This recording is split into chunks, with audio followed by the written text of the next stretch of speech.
Welcome to American Homestead, podcasting live from deep within the Ozark Mountains at an elevation of 2,200 feet. It's 10 p.m. Eastern, 9 Central, and it's good to be back. The show, as always, brought to you by gasspouts.com. Gasspouts.com, where you can find amazing American-made gas spouts to get rid of those silly Chinese-made gas spouts on your gas cans that you buy at all of American retail stores today. So if you want a good gas spout, go to gasspouts.com. You can use our promo code for 20% off your order. That's AAH20 off. AAH20 off for 20% off your order and get good American-made gas spouts and replace all of your gas cans, gas spouts that you have around the homestead. All right, hey, we got a great show for you tonight, brought to you also by the Homestead Network. So you can go to thehomesteadnetwork.com, check out all the amazing channels by going to Showtimes and seeing an amazing array of homestead channels just like ours that deal with off-grid living and livestock and chickens and food preservation and canning and gardening and all kinds of things. Check it out over at thehomesteadnetwork.com. You'll see us on there. We're the Late Late Show. We are preceded by the Deep South Homestead down there in Deep South Mississippi. And so, great show that they're putting on every week, and we like being the Late Late Show. So sometimes. In the winter times, it's kind of hard. Jamie's with me as always, and we got a full stack of stuff here tonight for you guys. You're going to enjoy the show. So there's lots to talk about. Wow, was it hot today? It was hot. It was hot, but we've been spoiled with nice weather. Yeah, it's been really nice up until now. And so it's amazing. It's August, and we've not really had yet a 100-degree day. Mm-mm. It only got up to 90 in the house today. I thought it was 91. No, I think it was 90. The highest it was in the house was 90. So our temperature outside broke, so we don't have that for outside. But inside it was 90. Yeah, we got to reset that. That's still... Zach always laughs at me when I say this, but it's still not that hot. Like, how hot is that hot? But it's gotten over 100 in the house. Before? Yeah. Right. I mean, previous summers, especially in August. Yeah. This part of August is the hottest. Yeah, it normally is. It's been really good so far. And we've had a lot of rain. I think what's helped that. We've had a lot of rain over the last... month, and coming into August, the last few weeks. I mean, it's not normal. Usually, people are always worried about a drought this time of year, but just the other day we had rain, and then last night we had a good rain.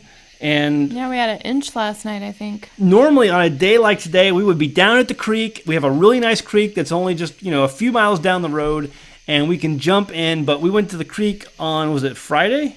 No, Thursday. Thursday? And the water was moving way too fast. The water was way too muddy because it had just rained, the day before. And so it was too dangerous. We weren't going to get in the water. And not only that, but the water wasn't clear at all. It was really muddy. And so we couldn't. And then we had another downpour last night. So there was no way we were going to be able to go to the creek today because this is not good swimming conditions. So...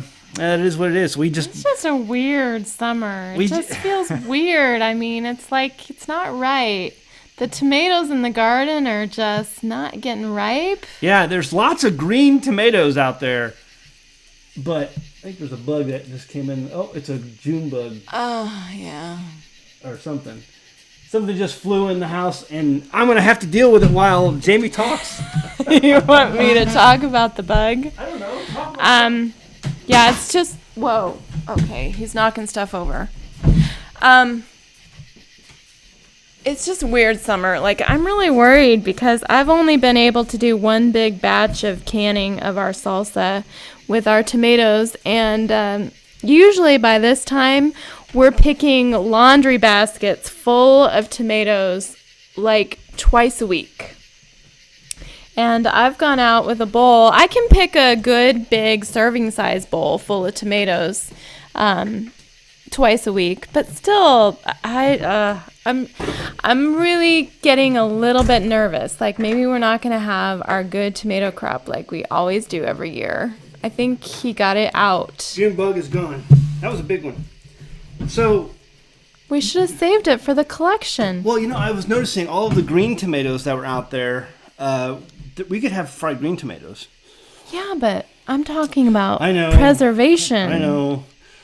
I guess we can make some green salsa. Yeah. How does that work? We've never looked it up. We'll have to see. Anybody out there know about making green salsa? I know this is not salsa verde, like we read about. But still, even then, like the plants aren't as big as they were in previous years. They're just not.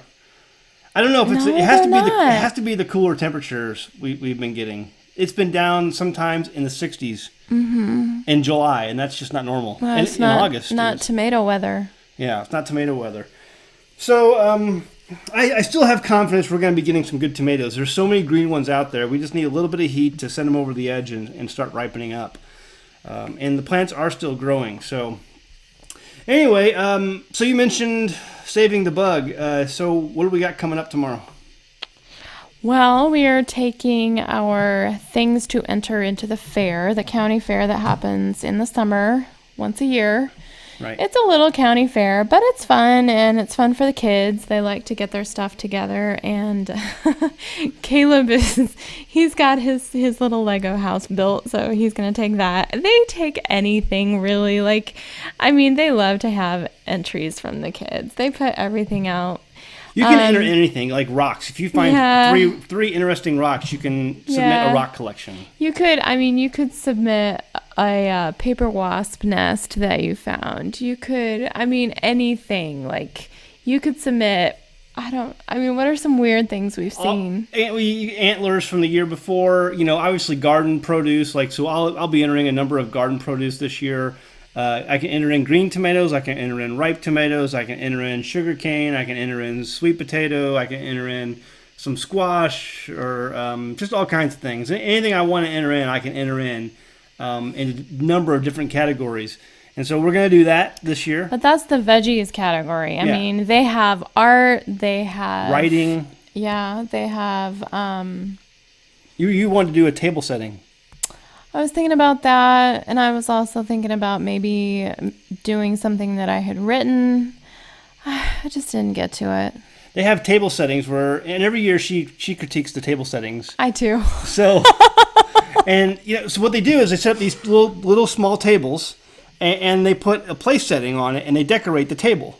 Okay, and so that's your submission. That's your submission, yes. And a judge comes and judges your table setting and gives prizes and awards for the best table setting. And it's one of the things I like to look at because, some of you know I'm into interior design and stuff like that. I just really like things to look pretty. Anyway, so I kind of critique them every year, and I was thinking, well, maybe I should submit one, but I didn't get to it. I was working on our primary exhibit, which is Joshua's bug collection. Yeah. And he needed a little bit of help, and so he did most of the work himself, honestly. It's just he needed some guidance. Yeah. Especially when it comes to arranging things, in the box and everything like that. Labeling them correctly and all that kind of stuff took some guidance. Plus, it took the table for 2 days. We only have one table in our house, and it's the table we do everything on. We homeschool. We use it for, canning prep, or we use it for any kind of projects we're doing. Zach sits and does his work in the morning. It's our all-purpose. When it's full, it's full. Right. So we got the county fair tomorrow, and we'll submit all of our submissions for the county fair to be judged and hopefully awarded. We always come away with a good variety of blue and red ribbons. So we're looking forward to that. And then on Wednesday, we'll go actually and look at the fair and see what we've won on Wednesday. And, the kids will ride the rides, the few of the rides that are there, and take part in some of the there's some family events there where they can participate in some games and things like that. And so, that'll just be a fun time at the fair. And then, Sunday we'll go pick everything up and collect our ribbons, and they give you a check. Depending on what you win. Now, every blue ribbon that you get, can earn about, anywhere from like $1 to $1.50 or, sometimes less. But, and they basically add up all your points, and they give you a check based on how many points you've been awarded for your entries. And so you can walk away. I think the most I've ever walked away with was like, $50, $40, something like that. I think that was total between all of us, But I think total between all of us was like 70. Oh, okay. I think. I don't know. I have to go back and watch. I don't know. You'll have to go back and watch the videos because we put it in the videos of season 2 and season 3. Yeah, I forgot. Last year I got some of the Ball and the Kerr awards. The fresh. Yeah, did you ever fresh spin those certificates? Preserving. Yeah. You ever did that? No, I forgot. Well, maybe they're still good. Maybe we can do that. No, they expired. Oh, did they? Oh, well. Anyway, they got put with all of our ribbons, and then yeah. I didn't look back at them. The county fair is this week, so we'll do some videos, obviously, on that and bring you along for the ride, for sure. Also, an update on my Egyptian spinach in the garden, folks. I wanted a spinach, a green, leafy green, that I could eat in the middle of summer that wasn't going to bolt, wasn't going to turn bitter, because most of you know that a lot of leafy greens, after the spring is over and the summer heat sets in, they're done, unless you want to wait and plant some again in the fall. But the Egyptian spinach was a variety of leafy green that you could grow in the summer. It grows very well in the summer. And so I grew it, and it was completely attacked by Japanese beetles. And so what do you do at that point? It actually beat back the beetles. It outgrew them, and it looks really good right now. So we can start having salads, I think, here pretty soon with our Egyptian spinach. Huh, okay. So I wasn't sure what to expect my first year growing it, and I thought it was doomed. I thought, I'd probably get some seed out of it, but I didn't think I'd be able to eat any of it. But it actually outgrew the damage caused by the beetles, and it's looking really good. I'm thinking Egyptian spinach cooked might be the ticket. I eat it raw. It's pretty good. I know you do. Is it the gelatinous? Yeah. Well, yeah. It's not my favorite. Mucilaginous, is that the right word? It's got a little bit of a slime factor, just like okra. But I would okra. add it to a salad, but it wouldn't be the base of my salad. If you had nothing else, it would be. Yes, and then I just wouldn't have a full salad like I'm used to normally having. They say it's really healthy. It's on the same line when it comes to health quality as kale, and so look it up. We're going to be selling the seeds this year, but so far it looks like it took the bug damage. The bug damage was disastrous, but it outgrew it, and it's looking really good now. So we'll do some more videos on that coming up. Also, put up some videos on Jamie's new knife. She got a knife. I put that up also. And then the cutting board. We made a cutting board out of white oak. She said she wanted a cutting board for her new knife that she was going to be getting. And kitchen knife. It was a Shun Santoku. Shun Santoku. And so we got the knife in. I went down to the sawmill. I pulled out a piece of white oak that I had cut about 6 or 7, maybe 8 months ago. I don't know when it was. Maybe almost a year ago, I guess. And it was totally cured, dried, and brought it up. And Tim planed it and sanded it down and cut a groove in it. What's the groove called? Well, it's just supposed to collect the juices from whatever you're cutting. Right. And it's a really nice cutting board. Yeah, really I love it. Yeah, so a white oak cutting board. You can see that video up, and batteries. We got new AGM batteries this week and got them installed. Did some videos on wiring up a 24-volt battery bank and also installing the entire system. Another separate video on that. That'll be up this week. And so you can find those videos up. But yeah, and again, it's been hot. That's kind of where we're at. Just today, though. I mean, it's been a little hot. bit. Yeah, but not hot enough for the tomatoes. We have different definitions for hot here. So. Yes, we do. I'm saying that in August, hot is 100. Yeah, okay. Yeah, that's true. That's definitely hot, but it got hot a lot sooner before 100. a lot earlier. No, but see, to me, even in the 80s is not hot. Which brings us, my friends, ladies and gentlemen, to our trivia question for the evening. The prize for tonight's trivia question will be a foldable credit card pocket knife. Foldable credit card pocket knife. We've given these away before in the past. They're pretty cool. They fit in your wallet. It's a credit card size card that folds and transforms into a pocket knife. And so they need to be sharpened. They don't have a very sharp blade when you get them, but if you want to sharpen it, you can. But they're pretty cool. So that's the prize for tonight. The trivia question for tonight is, who Who, first and last name, who invented the air conditioner in America, and what year? What year was the first air conditioner invented in America, and by who, first and last name? Whoever posted first in correctly in the chat room wins the pocket knife. Let's see what we got here. I'm looking at the chat room. I think we might be a little. I should pop. Well, there's probably everyone's Googling right now. That's what's going on. No, but I think they're still talking about the Egyptian spinach. Well, we were just talking about the Egyptian spinach. 1902 Willis Carrier. Yep, Hillbilly Haven gets it. Hillbilly Peoria dude was right there, boy. He was right there. And Adrian Perina, what you were close to. Somebody said Thomas Edison. No, that's not Thomas Edison.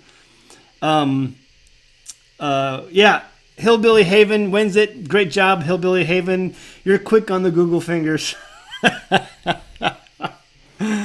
Good job, guys. Good was job. he known for anything else? Willis Carrier, not really.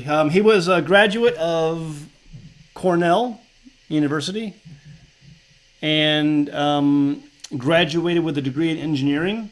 And what he was doing, he was helping out a print shop in New Jersey, I believe. Or no, it was Brooklyn.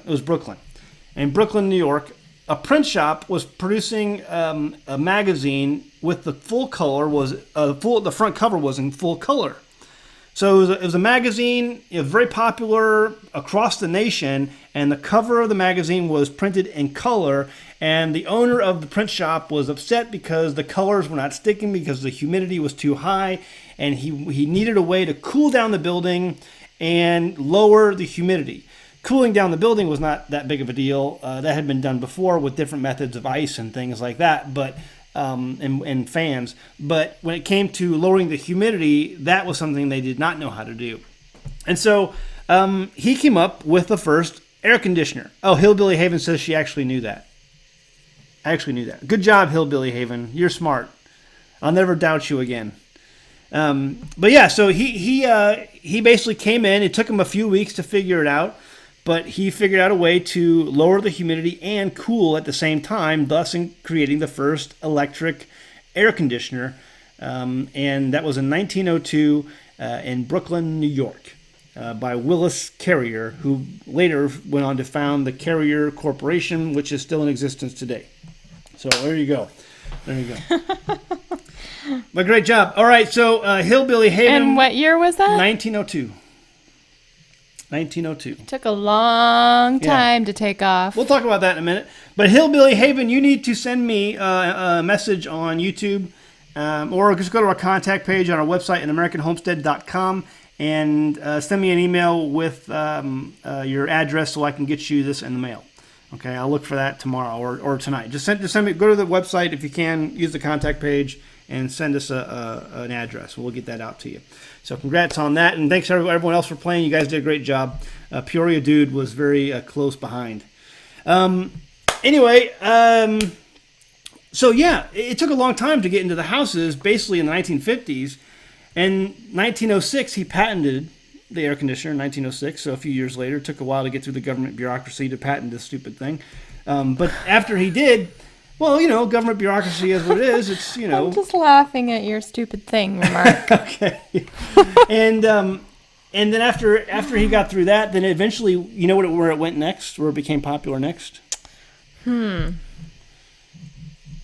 been a while since I read the history of air conditioning. It went to the movie theaters. Oh, yeah. Because before then, they were cooling movie theaters with ice and fans. Uh-huh. And the movie theaters jumped on this thing, and they said, we want them. And they started installing them inside movie theaters.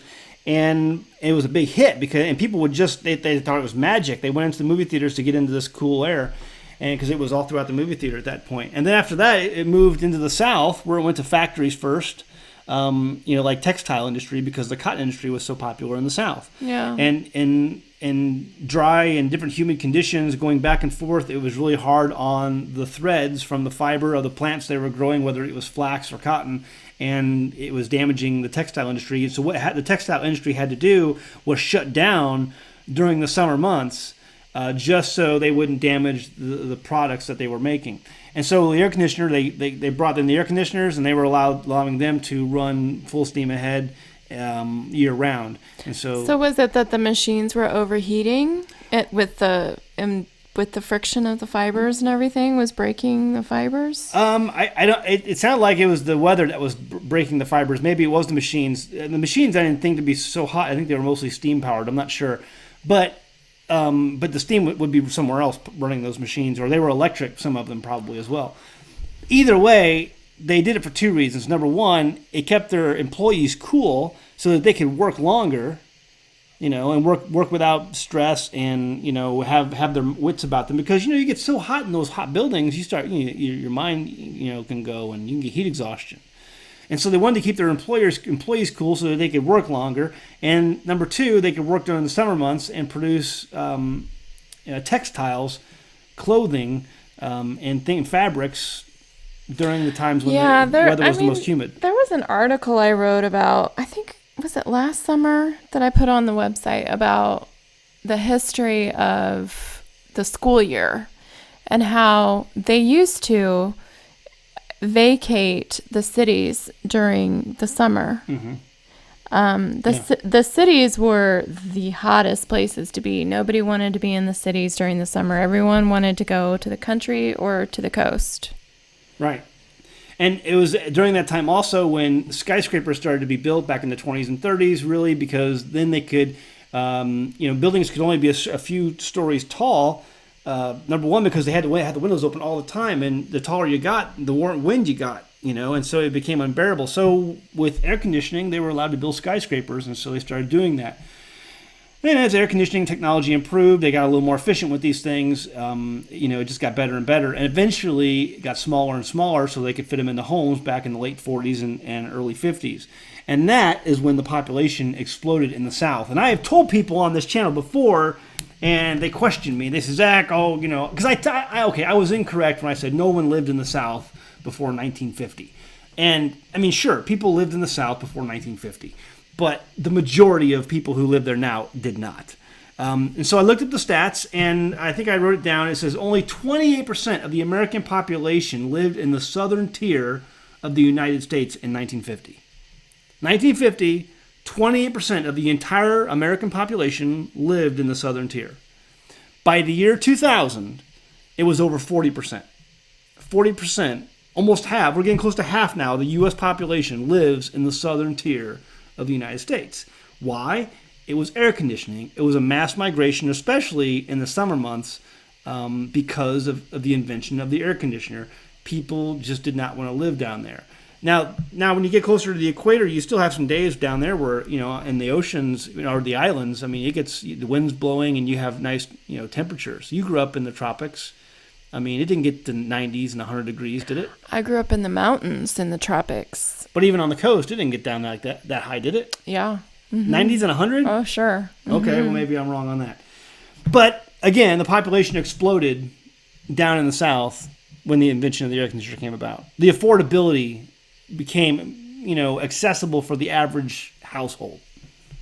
Because I thought down, in the islands and on the coast of these islands, the wind blew, so it kept the temperature manageable. Because you had the ocean winds that kept it manageable. Yes, but it's still hot and humid. Yeah, but we have that nice breeze going. Like in the summer here, there's no breeze. There's very little breeze. So it's just heat. And humid heat. But so that was the deal with the air conditioner. 1950s, it started exploding. And you can find, I put a link there, All Season Shire has an ultimate history of air conditioning. We can go to it and look at somebody mentioned Thomas Jefferson, or Thomas Edison. Thomas Edison didn't really play a part in this, I don't think, but it was, I believe, Benjamin Franklin did back in, 1758, Benjamin Franklin and his mate John Hadley discovered that evaporation of alcohol and other volatile liquids can cool down an object enough to freeze water. That was discovered by Benjamin Franklin. So you evaporate alcohol or maybe some other liquids, it'll cool down something enough to freeze water. Michael Faraday, inventor of the Faraday cage, also makes a very similar discovery when he compresses and liquefies ammonia. And Dr. John Gorey was also, some people think he was the inventor of the air conditioner. He was not. But he built an ice making machine. They have a picture of it there at the website, allseasonshire.eu, that uses compression to create ice and blows air over it. He patents the idea in 1851, but without financial backing, dies a pauper in 1855. Oh, that hurts. He could have been the guy to get it, but this next one is my favorite air conditioning story. Oh, so yeah, the assassination of President James Garfield sparks the creation of a room cooling device. Naval engineers build a cooling unit that is filled with water-soaked cloth, coupled with a fan that blows hot air overhead and keeps cool air closer to the ground. This helps to keep the president as comfortable as possible. Impressively, the invention can lower room temperature by up to 20 degrees Fahrenheit, but uses 500,000 pounds of ice in 2 months. To add insult to injury, President Garfield still popped his clogs. You know why that's my favorite Why? air conditioning story? Because of these silly bucket cooler things going around that says, now you can have air conditioning without electricity, now you can, they're so... I'm sorry, you guys. I just have to say, it's really silly. Number one, you're going to have to freeze the ice. Number two, this story proves that just one room they were trying to cool, and it took 500,000 pounds of ice in 2 months, just 2 months of the summer, to cool it only down 20 degrees. So if it was 100 degrees in that room, it could take it down to 80. Right. One room. And people turn their air conditioners on at 80. One room. I mean, okay, so this just... You know what I'm talking about. It's going around on the internet. Somebody takes a 5-gallon bucket and drill some holes in it, and then they put a fan or something and fill it with ice, and it has this little dripping tube or whatever. And we've been told time and time. In 1984, and it had dashboard controls. There's lots of cool air conditioner facts on here you can find.